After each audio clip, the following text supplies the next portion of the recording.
우리가 부동산 매매 거래를 할 때 매수인 입장에서는 집을 싸게 사고 싶고 매도인 입장에서는 집을 비싸게 팔고 싶은 것이 당연하잖아요. 그래서 협의를 진행해야 하는데 매도 우위 시장에서 매수 우위 시장으로 기울어지면서 실거주라면 어느 정도 가격 협상이 가능한 시기가 온 것 같습니다. 미국은 올해 안에 한 번 이상은 금리를 내리는 것이 필연적으로 될 것입니다. 그게 보험성으로 일시적으로 내리는 금리 인하에도 말이죠. 역사적으로 봤을 때 금리 동결기 때 6회 이상 같은 기준금리를 유지한 적이 없었습니다. 물론 금리 인상에 대해서 당연히 열어볼 수는 있겠지만 2023년 4분기 동안에 미국의 상업용 부동산에 대한 연체율이 지속적으로 상승했고 특히 사무용 부동산의 경우에는 지난 3분기 6.1%에서 4분기 6.5%까지 연체율이 늘어났다고 합니다. 아무래도 재택근무도 하고 사무실 공실이 늘어나니까 고금리의 이자까지 감당하기 쉽지 않았을 것으로 보이고요. 미국의 신용카드 회사 디스커버의 카드 사용자 연체율은 1년 전 2.5%에 비해 작년 4분기 3.9%까지 증가했다고 합니다. 디스커버 카드사는 미국의 중산층 이하가 이용하는 카드사인데 연체율이 2배 가까이 늘어난 것이죠. 때문에 선택지가 상대적으로 좁을 것이라 생각됩니다.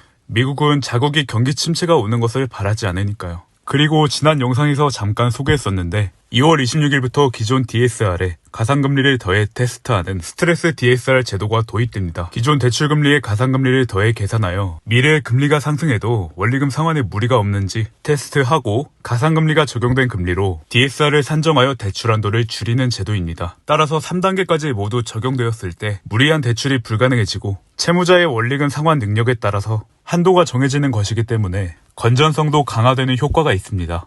그러니까 이전과 같이 무리한 부동산 거래는 사실상 힘들어진다고 봐야 되겠습니다. 그리고 1월 29일 특례 보금자리론이 모두 종료됩니다. 따라서 후속 대출이 나올 예정인데 현재까지 확인된 내용으로는 소득 제한이 없었던 적격 대출은 다시 출시하지 않을 것이고 보금자리론만 재출시할 예정이라는데 기존에는 주택 가격이 6억 이하이고 한도는 3억까지 대출이 가능했었는데 29일이 지난 후에 어떤 조건으로 나올지 확인되는 대로 커뮤니티에 공유하겠습니다. 개인적인 생각으로는 현재 정부는 부동산의 급등도 바라지 않고 급락도 바라지 않을 것 같습니다. 경제가 무너지는 것을 바라지도 않을 거고요. 작년까지만 해도 정책의 방향성을 부양으로 생각을 했는데 현재 상황을 유지하는 정책 기조인 것 같아 실거주를 생각하고 계시다면 관심 있는 단지에 부동산도 가보고 현장 분위기도 살피면서 합리적인 가격으로 나온다면 찾아보러 돌아다니시는 것도 내 집 마련에 해안을 키우는데 도움이 되실 것 같습니다. 오늘은 이렇게 3가지 내용에 대해 요즘 경제 상황이 어떻게 돌아가고 있는지 같이 살펴봤고요. 아까 이야기 드린 대로 재출시되는 보금자리론 요건은 확인되는 대로 커뮤니티에 공유하겠습니다. 올해 첫 달도 벌써 저물고 있네요.